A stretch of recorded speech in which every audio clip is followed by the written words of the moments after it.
I am really excited to be here today to talk to you about our safe reopening of our schools. Equally excited to talk to you about our panelists, who are wonderful people who are helping guide us back to classrooms today. Before we get started, a couple things. I want you to know that the questions you submitted via the link when you registered for the webinar, we've tried to incorporate those in our presentation today. So hopefully you'll hear the answers to those or see the answers on slides. And if not, our moderator, Dr. Yalo, will be asking questions that were submitted to our two other doctors at the end of their presentation. And then I also want you to know that on the bottom, this was mentioned by Heather, but I just want to let you know on the bottom, there's a chat feature, and feel free as the discussion is happening to click that chat button and send questions, and we'll get to them as we're going through the presentation today. And then lastly, we are recording the presentation. So if you, at the end of the presentation, if you didn't get to see the whole thing, or you'd like to share the presentation with people on your staff, we will be sending you a link so you could forward it on to other staff members or colleagues at your school or your school districts. So that's the housekeeping. Now let me get on to our introduction of our panelists. And I'm going to start by introducing our moderator, Dr. Alana Yalo. Dr. Yalo is the Chief Academic Officer of KinderCare Education. As you may already know, KinderCare is the nation's leading private provider of high-quality early childhood education and is the parent company of KinderCare Learning Centers, KinderCare at Work, and Champions. Welcome, Dr. Yalo. Thank you. Our next speaker is Dr. Joel Simpson. Dr. Simpson is a pediatric emergency medicine physician at Children's National Hospital in DC and serves as a medical director for the Emergency Preparedness. She is on the American Academy of Pediatric Council on Children and Disasters and is board certified in pediatrics and pediatric emergency medicine. Thank you for joining us today, Dr. Simpson. Thank you. Our third speaker is Dr. Tress Goodwin. Dr. Tress Goodwin is an emergency medicine physician at Children's National Hospital and serves as the Assistant Medical Director for Emergency Preparedness. She is a board-certified emergency medicine physician serving both adult and pediatric patients. Great to have you with us, Dr. Goodwin. Thank you. So I'm going to get started by kicking it off to Dr. Alana Yalo. Dan, and I'd like to welcome all of our guests from school districts all around the country who are joining us today. I also want to give a special thanks to Dr. Simpson and Goodwin for sharing their expertise with us. We've been working with them for close to about 2 months now, and they have been absolutely invaluable partners in helping guide the protocols that we've used in KinderCare and Champions to safely bring back our children and our staff. So we'll start today's webcast with an overview of COVID-19 and some considerations that you may actually be facing as you prepare to safely reopen your own schools. And with that, I'd like to turn it over to Dr. Simpson and Dr. Goodwin. Thank you very much. I'll get started and then Dr. Goodwin will take some of the slides in the middle. I want to highlight a presentation today about COVID-19 on our agenda. So we're going to be talking about the prevalence, about signs and symptoms, about the variant that we've seen, that inflammatory condition, about ways we can prevent transmission, and then some secondary effects of the COVID-19 pandemic on child health in general. So starting off with the prevalence. Oh, and I would like to add that as you all are well aware, there's been evolving data, science, and information being provided by the authorities such as the Centers for Disease Control and Prevention on COVID-19. So we do put in this caveat that there's a disclaimer in that the current information we're trying to provide you, a lot of it has been obtained from the CDC, and we also seek the guidance of the American Academy of Pediatrics, but it is constantly changing. And so we're trying to do our best to give you the most up-to-date guidance during this presentation. That being the prevalence of COVID-19 across the states has affected children. Here is a map from the American Academy of Pediatrics that really tried to distinguish which states had a potentially heavier burden of children affected by COVID-19.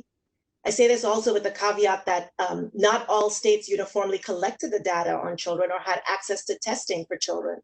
So weigh that all into consideration, but certainly I hope this map helps convey some of the, maybe some of you that are calling in from some of these states and are particularly interested because there are quite a number of kids that have been affected by the virus in your jurisdiction. If we are to pin down the numbers across the community, as has been discussed in the news, the COVID-19 pandemic has a more prominent impact, it seems, on our older populations. But that 0 to 17-year age group, which is the group of the population to your school systems, if we were to drill down a little bit further, and the next slide will detail that, it shows us that while there are many cases of kids with COVID-19, on the next slide, kids with COVID-19, the majority, which are the ones highlighted in Black, are actually out in the community across the age ranges of kids. So whether it's the childcare age, under 5 or older, uniformly, the largest proportion of them are being able to maintain they've been able to stay out in the community as opposed to being hospitalized or even needing critical care. So I think that's telling, right? You need to be prepared for these kids who may be positive, and there's been a lot of data recently that we're trying to investigate what is the meaning of kids out in the community with COVID-19, what is the infectivity rate, how may they contribute to the spread of the virus across our community. Discuss that in some detail, at least in presenting the evidence that's there today. Our next slide, we are going to talk about what is common and what is known for us. So one guarantee we can say is that there will probably be a flu season this year, as there has been for years. And usually the flu affects about 30% of the total population in terms of kids. Children, I should say, account for 30% of those affected by the flu. Relative to that, when we compare COVID-19, just about 3% of the total diagnosed COVID-19 cases are attributable to children. So what does that mean? We typically deal with the burden of flu every single year. So the symptoms will show you overlap significantly between the flu and COVID-19. For you, that has some impact as you plan out the next 6 months of your school curriculum and your school reopenings, in that with those mimicked symptoms and the percentage of kids that are affected about COVID-19, although a small component of the overall COVID-19 cases may be overlaid with the flu prevalence that we know to happen regardless with kids. And as you can see here, we also, I think, appropriate to show that the symptoms that are overlaying tend to be so in some of the key symptoms that we see: fever, cough, which are very broad and sometimes very difficult to say that this is with a seasonal variation of flu that will be able to provide you some guidance as you approach this upcoming season. I'm going to hand it off to Tress Goodwin, who will continue to discuss from here.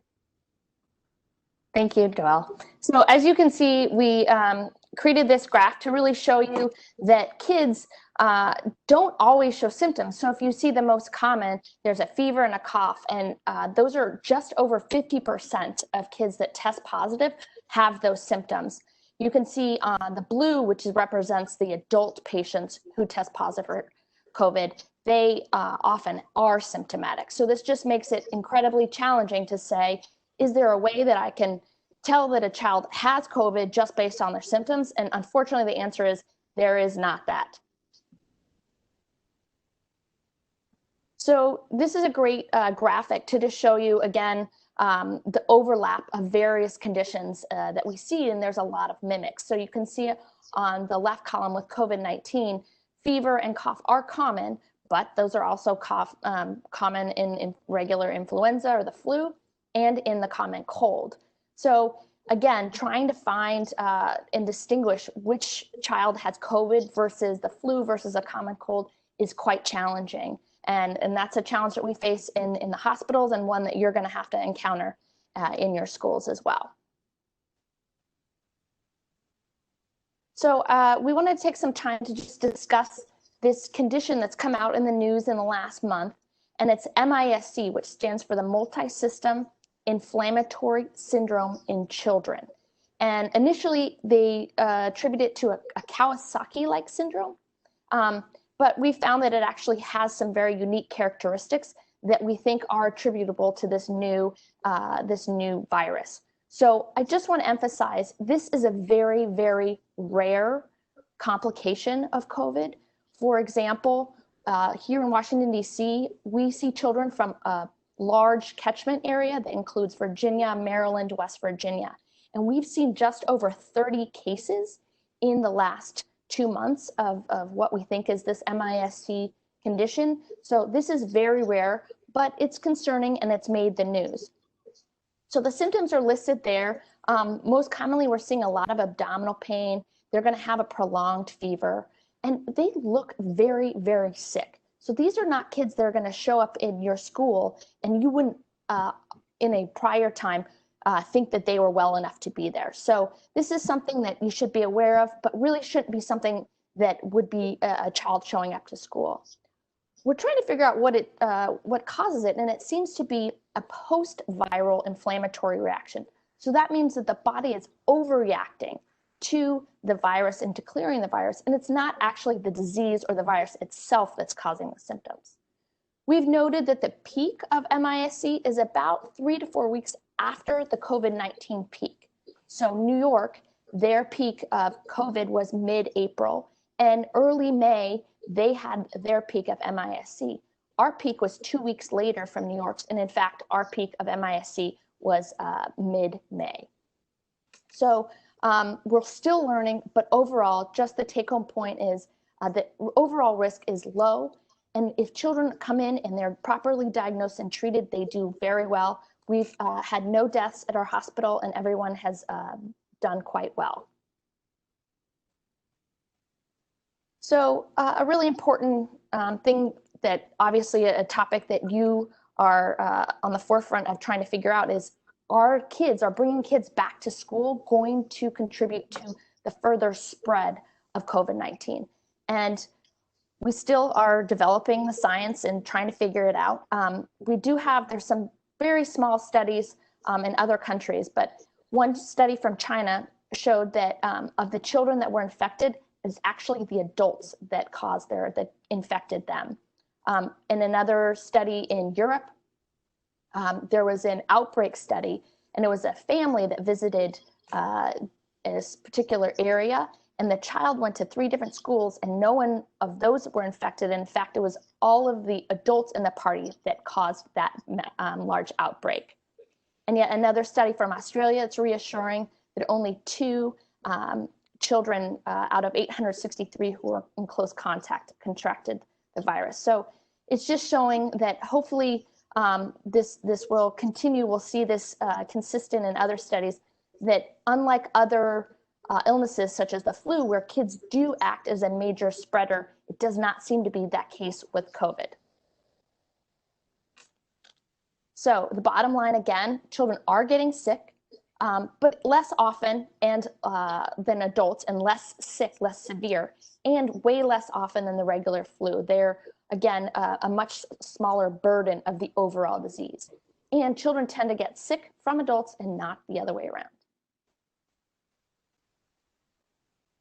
So what can we do to prevent transmission, and how can we protect ourselves? How can we protect our family members, and how can we keep our kids safe and our employees safe as well?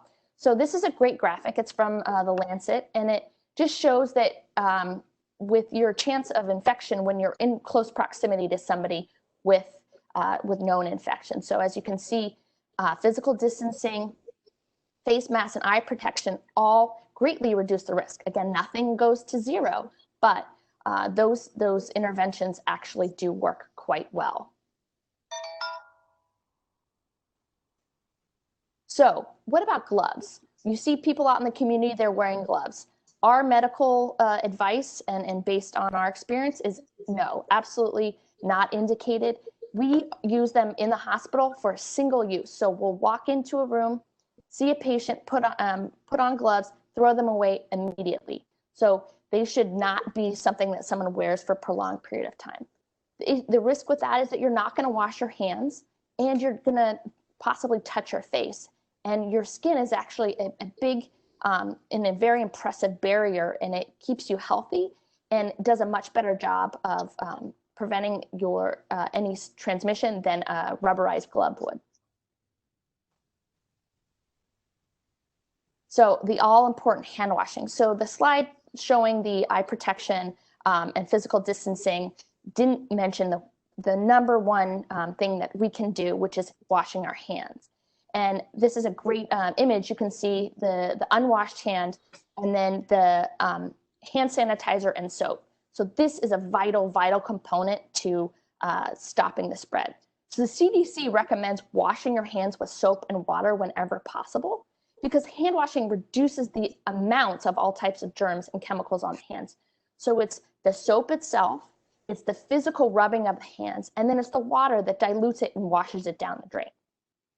If soap isn't available, hand sanitizer with at least 60% alcohol is an adequate substitute. But again, soap and water with the friction and a prolonged time, recommended 20 seconds under the faucet is recommended, and that is the best. Dr. Goodwin, I have a very similar to yesterday. I have a private question that came in about soap type, antibacterial soap, or what soap type? Yeah, great question. So the soap type doesn't matter. This is actually not a very hardy virus, and so any soap will work. It's the soap itself, it's the physical hand washing, and it's the water. All those three things combined really is very effective. Okay. If there are no further... passing it on to Dr. Simpson. I was going to say, I'm happy to take it up from here. So where I left off, we were talking also about the flu season upcoming. And what Dr. Goodwin shared are all really important factors that aren't just relevant to COVID-19, right? They're also relative for the flu and mitigating the spread of that. Well, one of our concerns, as this graph indicates from the CDC, is that there's been a parallel concern of risk for kids, not necessarily only related to COVID-19, but also related to the fact that we are seeing a decline in the amount of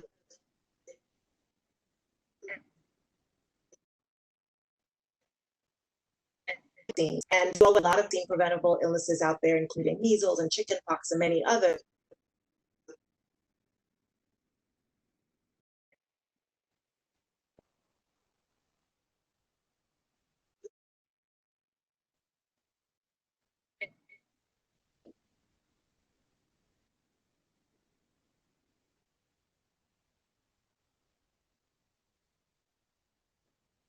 Some bit of catch up.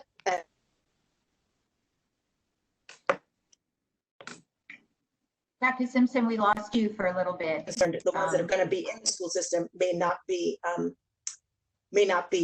getting their vaccines.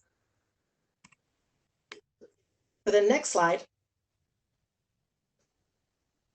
we are concerned about these secondary impacts that are noted, particularly by the American Academy of Pediatrics, around some additional concerns during the COVID-19 pandemic.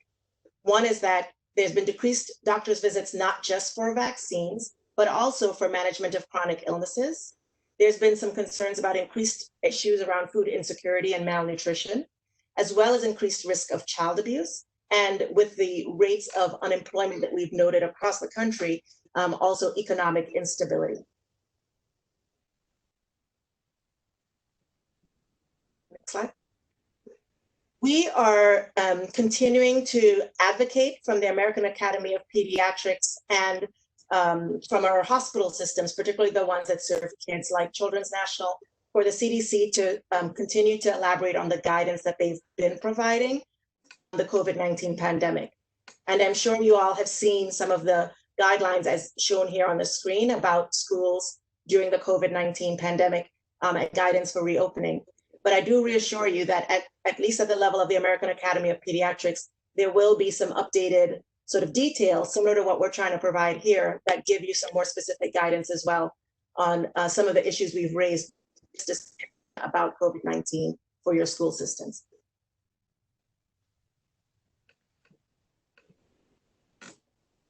I understand there's maybe been a little bit of interruption for, hopefully you can hear me now, and I'll elaborate if there are any questions about some statements that I might have made that went in and out. So I apologize for that. what Dr. Goodwin and I thought was also important is for our lead on being able to lead our own hospital through the COVID-19 pandemic in the past 3 months. We've learned a lot from guiding folks through the anxiety, the fear, and trying to really distill the fact versus fiction on a lot of the information around COVID-19. What we've been able to establish is a leadership team that has been in constant communication, and we've done everything from frequent email updates, assembling committees, and making sure that we are at least sharing, whether we know or not, the answers to questions that we're trying to find that answer. And what we've seen is that there's definitely in the initial stages, our teams have been going through the fear zone as indicated on this slide, but then starting to graduate to a learning zone and finally a zone of growth, which is where I would say we are at now, where our teams have grown to a point where they are themselves coming up with solutions to a lot of the issues around COVID-19. While this process is quite exhausting and certainly a challenge, and we certainly empathize with the challenges of you as school leaders to lead your school systems and teachers and students through this, as well as your families. We certainly know that we can reassure you that there's a light at the end of the tunnel. Once you get your teams to the growth zone, it actually is quite an awesome experience, despite all of the despair around COVID-19. There's something that is achievable. Next slide. Dr. Goodwin, we'll open questions. Yeah, Dr. Goodwin, I know, Alana, you have several questions queued up, but if the audience participants, if you have any questions, please submit them on the chat. And Alana, I'll turn over to you in a second. I did get one more private message, and it was about hand washing. And so, Dr. Goodwin, I'll give this one to you. It was about hand washing and drying. So one was, how many times is there a recommended time per day or after transitioning or moving around? And then the other one seems to be around how best to dry. Great question. So in terms of when to do it, it really is when you do a new task. Obviously, before eating and using the restroom, after using the restroom, but really, there can't really be too much. But I would say in the context of a school, when they're coming back into the classroom after leaving, and before any food, anything like that would be recommended. And then drying? Drying, so if you use a air dryer, there has been risk of showing that you actually can aerosolize the particles. Now, it's really important to know that while they show that these particles exist, they have not actually shown that those cause an infection. So you actually have to have a certain amount or viral load in order to actually get sick. So there is a theoretical risk that an air hand dryer would blow out the viral particles. Again, we don't know, but towels and paper towels, things that are, again, you're using friction, you're rubbing your hands together, that would be the most effective.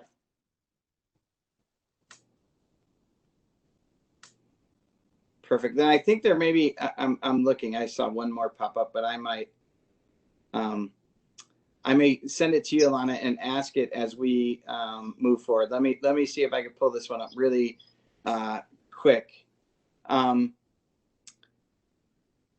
I'm going to turn to you, and then I'll grab these on the back end. Terrific. Thank you. Well, thank you both. You're truly an incredible wealth of information for all of us. So I'd kind of like to start at the beginning. We've all heard about health screenings for children and for staff. What should be included in a health screen, and what's the best way to do it, including sort of a little bit of the timing? So many of our school districts, the children are coming to the centers, coming to the schools on school buses. And can that be done safely? And if there is a health screening, should that be done before the children get on the school bus or before they enter the building? Can you just give us a little bit of kind of information on that? Yeah, I am happy to help answer that. I see some parallels to the experience we've had in the hospital system, where we actually have implemented some screenings that we do for our staff before they enter the hospital. Now, I'll give you a little bit of where that started and where we are now, because that's even evolved over time as we've had more data. you'll see that a lot of hospital systems and possibly a lot of guidances out there for schools recommend, for instance, temperature screening. And what we've used has been an infrared thermometer that is touchless, but able to gauge what the temperature of someone coming into the building might be.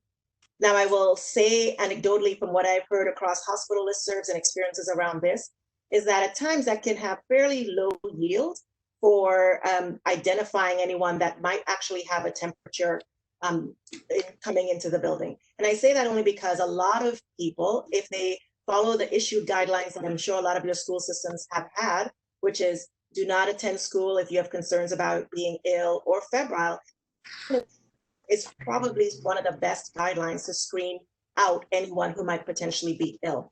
So being sure to communicate that with your staff and student population and families is going to be very key.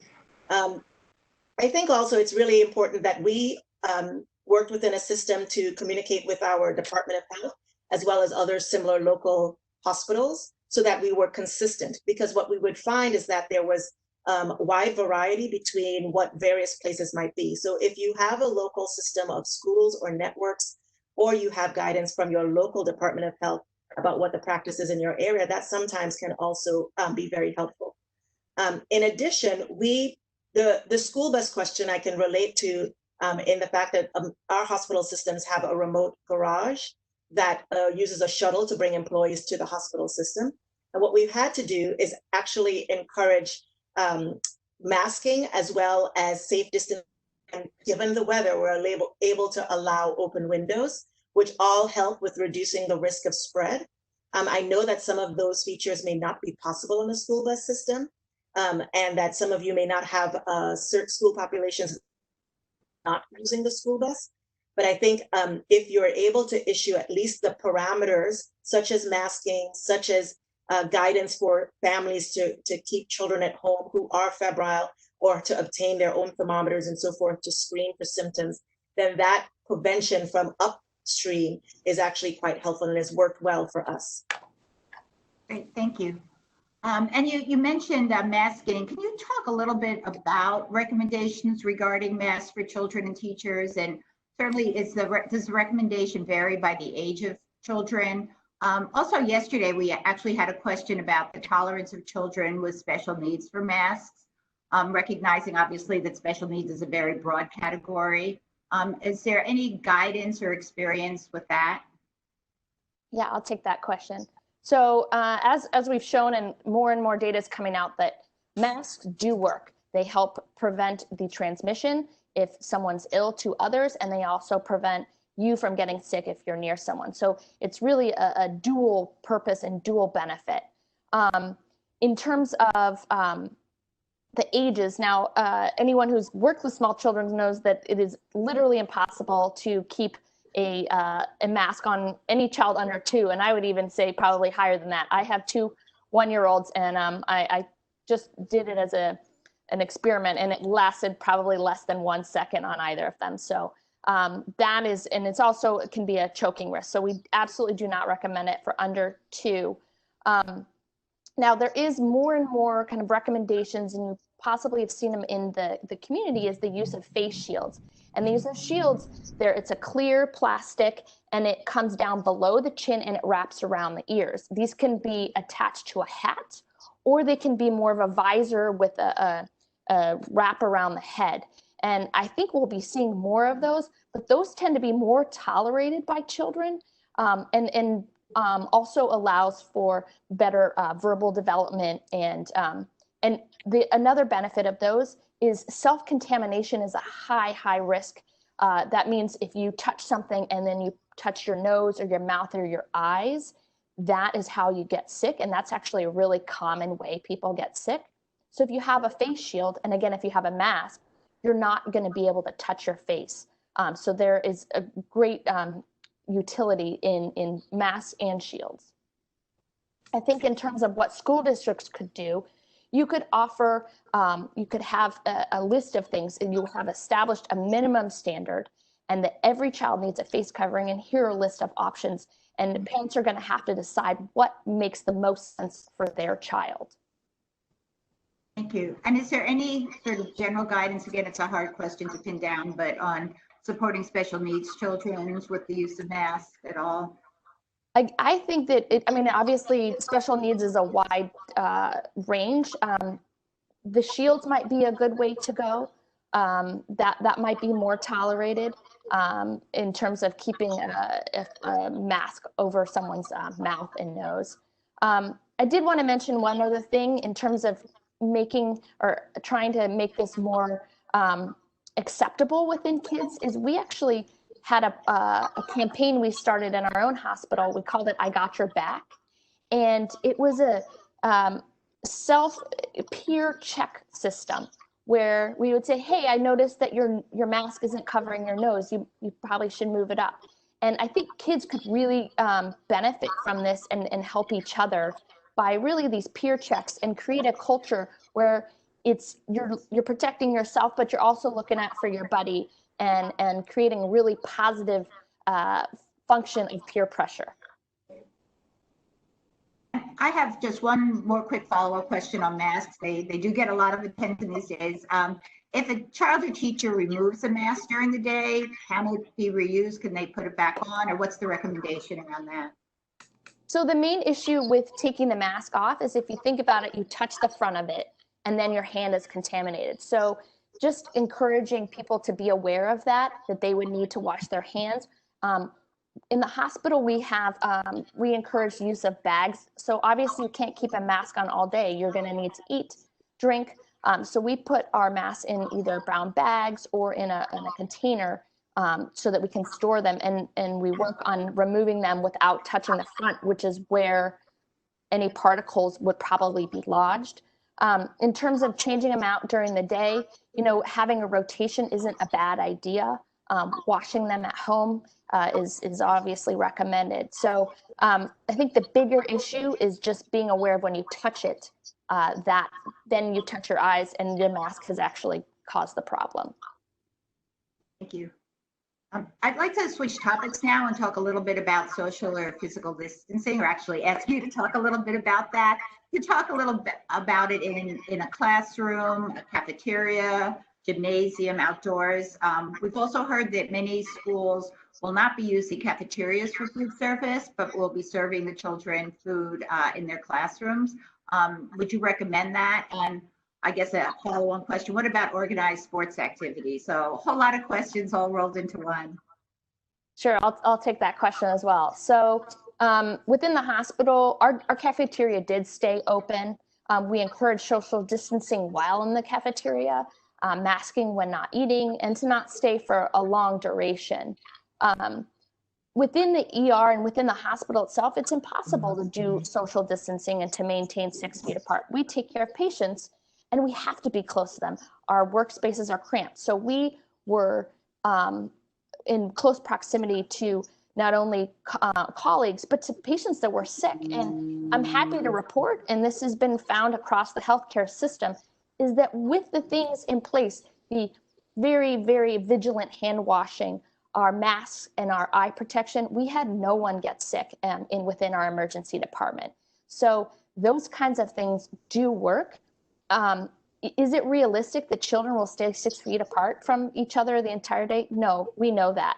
And I think that might be an overemphasis on physical social distancing within a school, within a classroom. If you can stick to the basics of hand hygiene, wearing masks, and making sure that kids that are sick stay at home, I think that's a really much better use of your energy and time than trying to keep kids apart all day long. Obviously, it's going to be school specific, it's going to be facility specific, but keeping the eyes on what has been shown to work is really important. In terms of sports, that's a really tough question. It really is going to depend on what kind of sport and how many kids are involved. I wish I had a great answer. I think we'll find out more as the summer evolves and kids do go out and play sports. We have some time before the school year begins. There's schools that are opening in Europe and in Asia with various measures in place. And I think we'll be able to learn a lot from that, as well as the sports events that are beginning now. Thank you. Here's another question that I'm sure is on everybody's mind. What happens if a child or a teacher who has been in the school is diagnosed with COVID? Should we close the entire school for cleaning, just selected areas? And can the individuals who were in contact with that person come right back? Is there a recommended quarantine time? Yes, I'm happy to help answer that. One, and this is something we can relate to also because a couple of our employees became positive throughout the hospital, whether from contact and exposure in the community and so forth. So what we have seen is that there's been a standard guidelines issued by the CDC that there's a 14-day quarantine most often recommended when someone is COVID positive. And there's a few elements. Many of us are part of families and families with kids. So it goes without saying, and we've had this issue in the fact that when kids have been referred for testing, when their family member is positive, and they may come back negative, but knowing that they're going back into the same home with that family member the following day, you never know at what point they may transition to being positive. So inherent in any family member being positive is the fact that the family unit themselves will often need to also be quarantined, particularly kids, because it's fairly difficult or impossible unless there's a way that that parent is able to isolate themselves until cleared to be able to say that that child would not become also positive and potentially contagious with return to the school system. So in general, we encourage and recommend that you have screening systems that discuss potential exposure that your students would have to anyone that is potentially positive or confirmed positive in their community or in their immediate family unit.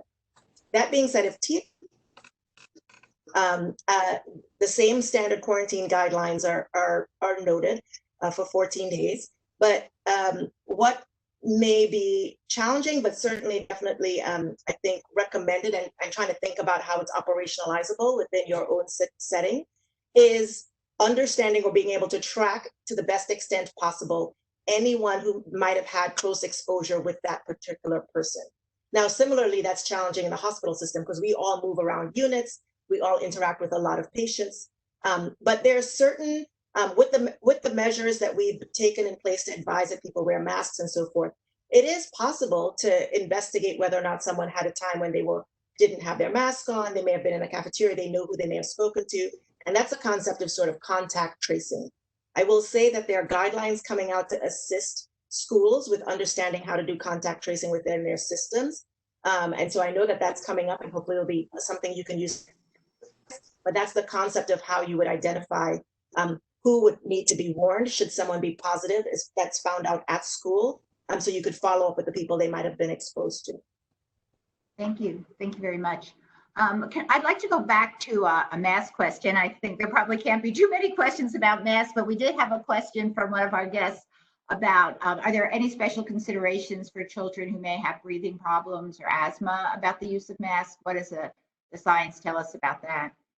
I wouldn't say that there's great science about it. I mean, the masks, they have done plenty of studies to show that the regular masks that we're wearing in the community, the fabric masks, don't reduce your oxygen level. So you're still breathing the same ambient air, which is out in the atmosphere. It's 21% oxygen. So it's less of an oxygen issue and more of a tolerance issue.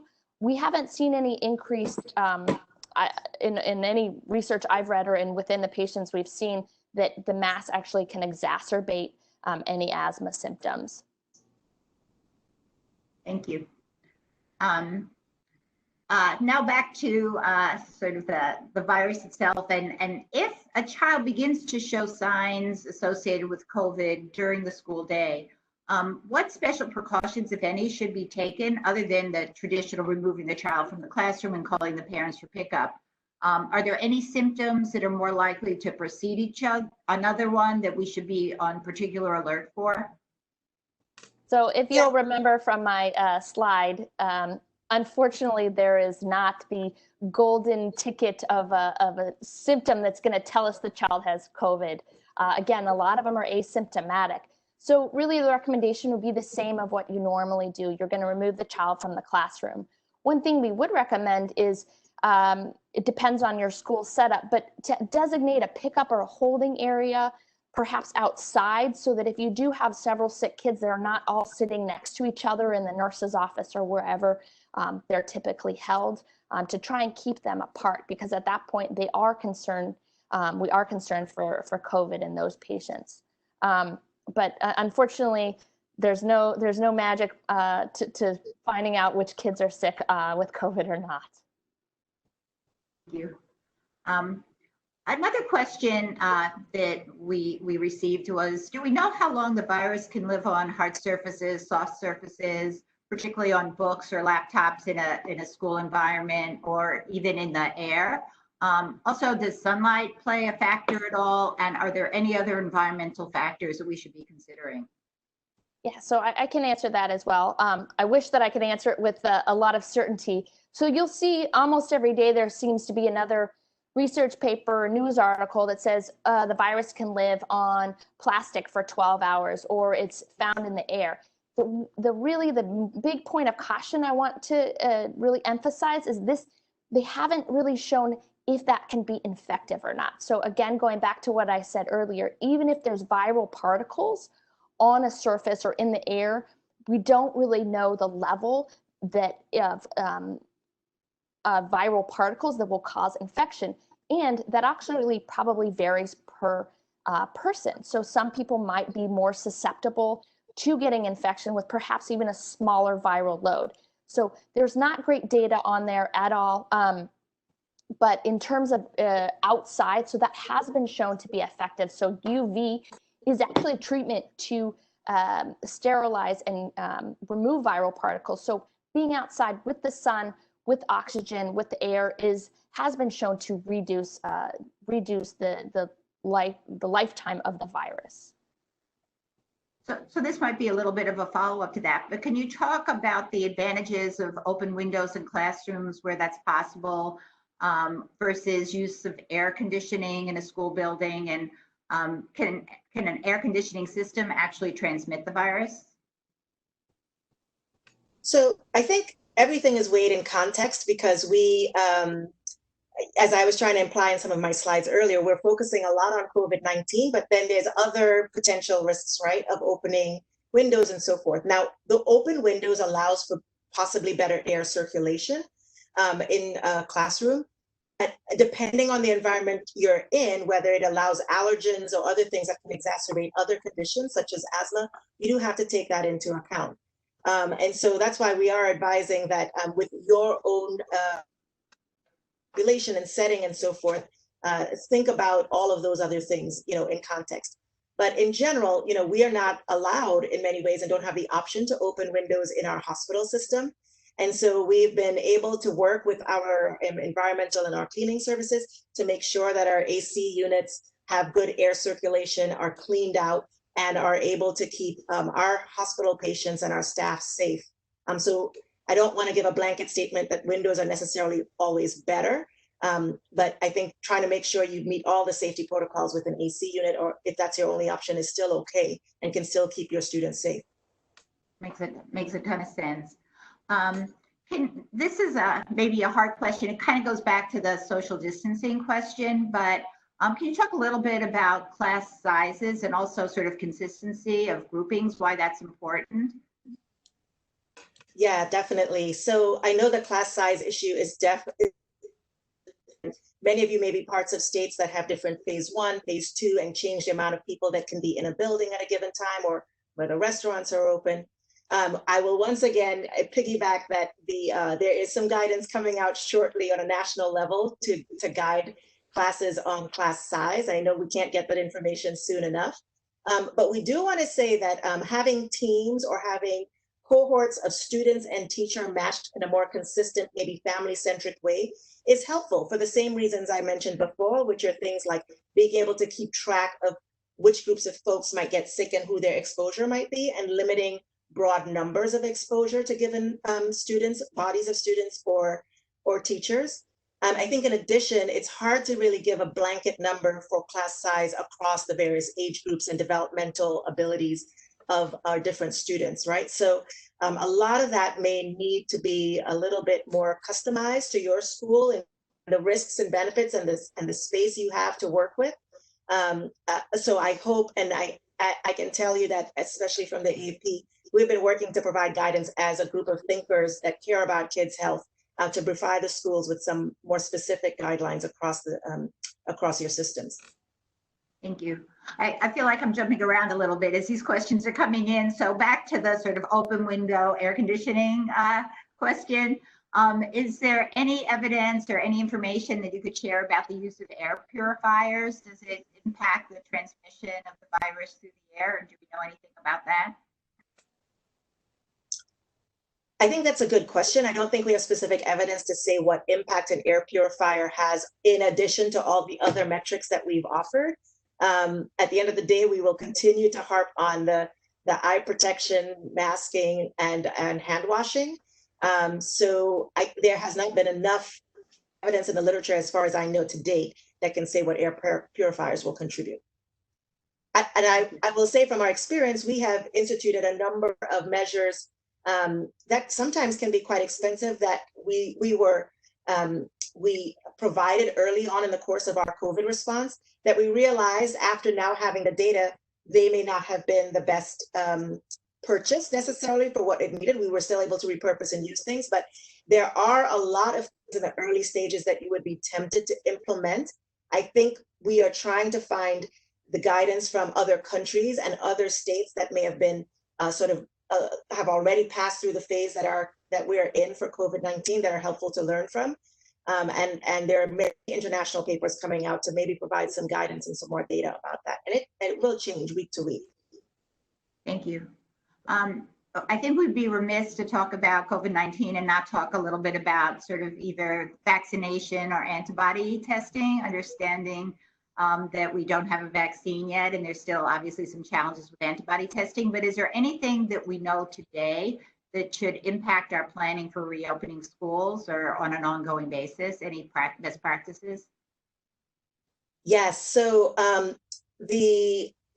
fortunately, we've been able to expand testing across the country to a fair degree. Certainly, there's always room for more people to be tested to determine whether they're positive or not. But the implementation of antibody testing programs across the country could have huge public health impact in terms of our planning for the next 6 months. So what I can speak to is the experience, for instance, locally. The Department of Health has issued some guidance around maybe having antibody testing on kids in particular, because we want to know what sort of immune response they mount. One of the reasons vaccines in kids is that we optimize the immune system at that age in order to give them lifelong immunity to certain illnesses. So the data and information we can collect from antibody testing is very helpful. What I suggest is, especially as a school system, if you get the opportunity from your local Department of Health or other research entity that is or not just research, but antibody testing opportunity for your students, that is actually something to consider and maybe discuss among your leadership to offer to your students if possible, because that will help inform, especially because you have the healthiest cohort of kids in mass, for us to answer for our country, really, how does this affect our children? Thank you. I'd like to talk a little bit now about cleaning protocols in the schools. First, before sort of reopening, but once the children return, does this classroom need deep cleaning once a day or once a week? But can you just give us some guidance around that? Sure, I can talk to that. So in terms of deep cleaning before they come back, so that, obviously you'd pretty much want to do what you would normally do. You might have a thicker accumulation of dust and dust bunnies, given that kids, it's been a really long time since they've been there. But the chance of a virus living for 6 months on surfaces is pretty low. So in terms of preparing before they come back, your typical preschool clean. In terms of daily, we talked about kind of keeping the family mentality. So cleaning the regular surfaces that kids are using would be recommended. There's great guidance out there on the types of cleaners to use, but it absolutely should be quite regular. So we, for example, in the hospital, again, we have lots of kids that have tested positive, and if we do a procedure where it's actually aerosolized, we clean and then we let it sit for 2 hours. But for normal kids that are just there and talking and being normal kids, we'll clean and then the room is available right away. So there's not a need to let it sit and kind of wait. That you don't need to leave it empty for a long period of time. The cleaning is effective. And any special protocols for common areas such as restrooms or gymnasiums? What about water fountains? Is it safe to keep those open? Should they be closed? Any guidance on that? I'm happy to help with that as well. I think as you walk through your school system and you think about areas that might have a higher index, so certainly a water cooler, those sort of areas, it may be in your best interest to potentially consider blocking them off so that it is not an area for spread and contamination between. Especially if it's a water cooler that's in a hallway that doesn't have a hand washing station next to it. Now, in the bathrooms, it is quite challenging to be able to keep up with the volume of a bathroom use in order to keep it clean. But I think that if you continue to message the importance of masking and allowing and telling folks that they need to mask and wash hands with using the bathroom, I think that's going to be important. We certainly do that here at the hospital, and it has been quite effective because people are taking heed to some of these warnings. And we have developed a lot of prompts that are on top of our usual prompts that we may have had throughout the hospital for flu season and so forth, such as fun things like decals on the floor to show the distancing of 6 feet, or signage that is I got your back campaigns. Those sort of things help in order to remind folks when they need to keep their guard up in areas where they may be interacting with others to spread the virus. So here's a question that's of absolute critical import, both to us as educators and to you as physicians. Can you talk a little bit from your experience in the hospital about sort of the culture of fear that may exist around either COVID-19 or some of the safety protocols? How do you support children and families so that the experience itself of just coming into a hospital environment is less scary, and any guidance you give to families as they go back into the community? Yeah, so we can tell you that based on the patients that we've seen, there has certainly been an increase in more mental illness and anxiety among our kids, which is understandable. This is scary for everybody, and especially for children that don't really understand. So I think there's been a lot of great education out there. I know Sesame Street did a campaign, I think a week or so ago. So I think tapping on resources that have already been done and really encouraging your families to have these open discussions, perhaps developing curriculums within your schools to discuss this. This is a great learning point. There's a lot of things that kids can learn from this in terms of community health, looking out for each other, their impact and role on keeping other people safe. But absolutely understanding that this is a vulnerable time for children, and that makes the role of the school even more important. And we already knew that schools were vital, but this is going to be a huge lift and a really important lift for the future of our kids. We absolutely share that concern, and one of the things proactively we're doing is we're developing sort of a layer of curriculum to sort of talk about mental health and emotional safety for children, and recreating sense of community and connection, because we know so many children may have experienced a loss of that during this time. I have one question that I haven't seen before, so I don't know if there's any data, but do you have any information on Legionnaires disease in buildings that have been vacant due to COVID? So I do know that pre-COVID, Legionnaires disease is a very high concern for us at the hospital system. Certainly not something we want to have rampant through our air conditioning units and so forth. I am not sure where I've heard of the concerns between Legionnaires and COVID-19, but I think the disinfecting protocols and so forth, even pre-COVID, were things that usually took into account Legionnaires disease as well. And I think there may be more information to come out about the vacancy of buildings associated with Legionnaires disease, but there's quite a bit of guidance on how to disinfect, clean, and maybe test and screen to be sure that it isn't in your water lines and your AC units and all of those sort of systems where Legionnaires can typically be found.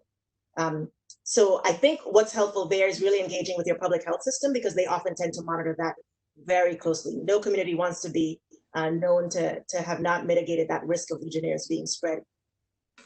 Thank you. So we're getting close to wrapping up, but before we do, I'd like to ask one final question. And this is also incredibly timely given what we're seeing across many states in the country right now. But based on what we know today, are you concerned that we may see a resurgence in the fall or after school reopens? And is there anything that we can do from a planning perspective to be as prepared as possible for that? So as we alluded to before, what we do know is that flu will occur. But a lot of these models are based on the 1918, 1919 flu. And if you've seen those graphs, you see that actually the second wave was much worse than the first. But you have to take into account it's been 100 years since then. We've developed a lot more knowledge around viruses and disease prevention. So it's really hard to draw a direct correlation. I think a lot of it is to be determined, and we could be, this is the problem with, or the benefit of public health is we can do everything that we can and it doesn't happen, and people will look back and say, hey, it didn't happen. But is that because we actually stepped in and made sufficient interventions? It's hard to know, but it just means that you need to be vigilant. We need to be up to date on watching what's happening. So the Southern Hemisphere is starting into their winter, and I think we'll learn a lot from there. So, no one can say that there will absolutely be a second peak, but we need to be prepared for it. Thank you. Great.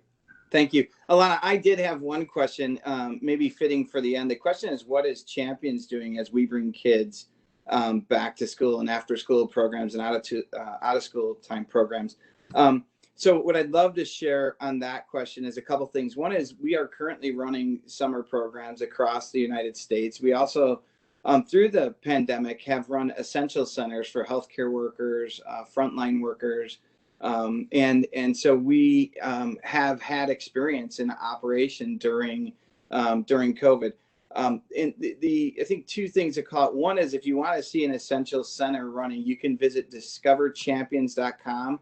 You click on essential centers, and there's about a 3-minute video of what the experience will be like for a child walking into our program. So you'll get a really good feel of what we're doing today in essential centers and what we're doing over our summers. I will say we also have our teachers go through a 2-hour training before they can step foot in a classroom. The training is on health and safety, very rigorous, and it gives them a complete view of what our expectation is in the classroom, along with health and what to look for in the safety and health of a child. And then the last thing I would just say is all the things that we talked about here today: frequent hand washing, social distancing, picking children up, having parents pick up at the door, packaged snacks, no open food. So a lot of our after school partners, we'd feed a hot meal. We want that to be packaged so the child opens it.